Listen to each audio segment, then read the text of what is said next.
Today, I'm going to show you how to put a texture inside of text in Photoshop.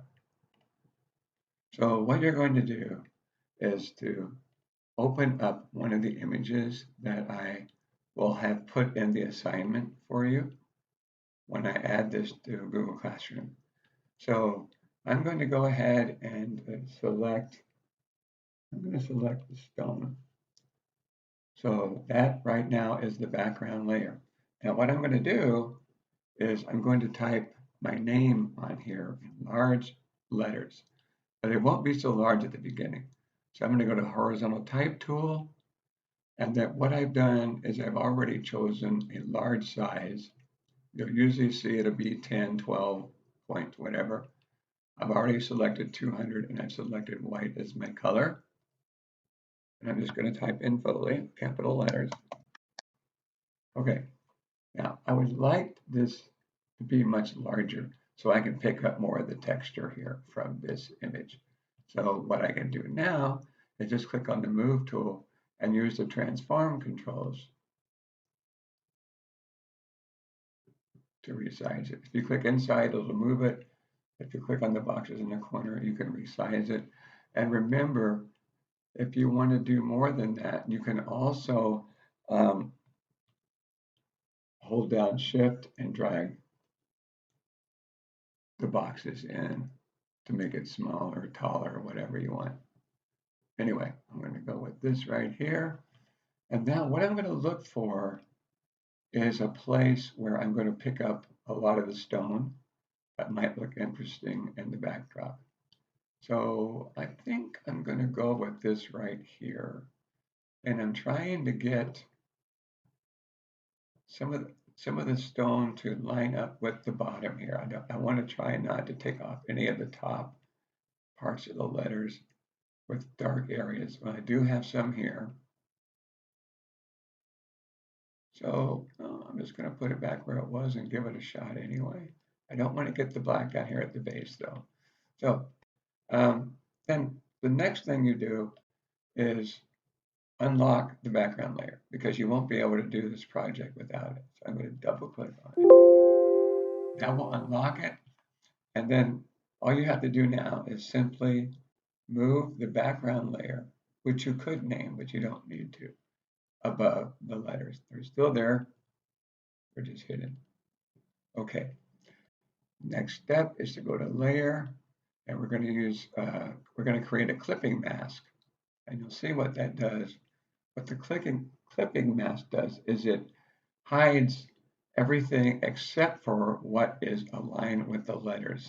And so what you could do though is take the move tool and you could move that background layer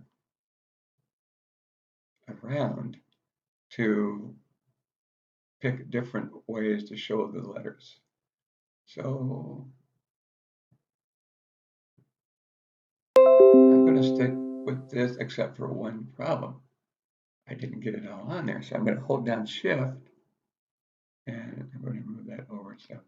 So I do like the way this looks. And so I'm going to click on the check mark, which commits it. Now I can move this later on, but I just want to show you what to do next.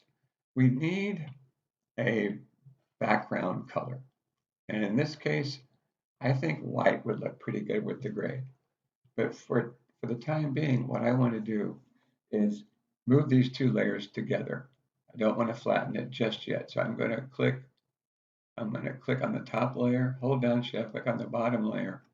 And now I can move the whole thing. So I'm just going to basically put it in the center here.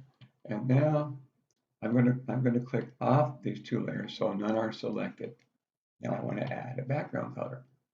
The next thing you do is you go to the plus symbol, which says create a new layer. I'm going to create a new layer, but I do not want it on top. I want it on the bottom. This is going to be the background color. So once you get that selected, you'll see the boxes because the clipping mask took the other things away. And I'm going to go to Edit, Fill. So I want to fill the background in with a color. So it says white right now, but You could go down here and select black, 50% gray, or you could go to color and choose a color to use in your background. I don't want to do that though on this one. I said I wanted to choose white. So I'm just going to come down and make this a white background. Okay, so now I feel like it's nice and solid looking. But there's one more thing I want to do, and I want to create a drop shadow to make it look three-dimensional. Now, a light gray might look even better with this, I'm not sure. So now what I'm going to do is combine these two layers together by clicking on both of them, right-clicking and doing merge layers. It's only going to merge the layers I have selected. You notice the background's not selected. Okay, so now I have those together. So if I move this around, it's all going to move together. It's a big mask and all. Next thing, drop shadow. I'm going to right click here. I'm going to go to blending options. And I'm going to choose drop shadow. And now I can rotate the little wheel to position the shadow where I want it to go. I can change the size and the spread or both on the shadow. And then I can change the distance, which I'm going to do right here. And I think that looks pretty good. So at that point, what I want to do is to first save this as a PSD. I'm going to call it Foley 2. Okay. I like to do underscore 2. You don't have to. PSD. Okay, now I've got that version. Then to turn it in to me, you would do layer flatten image, keep the PSD in case you mess up.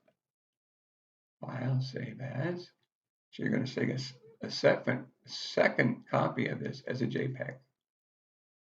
Now save that, choose 12, and now that is the one you would want to turn in. Okay, now you can just call this your last name, or you could call it name on background, whatever you want to do. I'll probably give you a title for it later.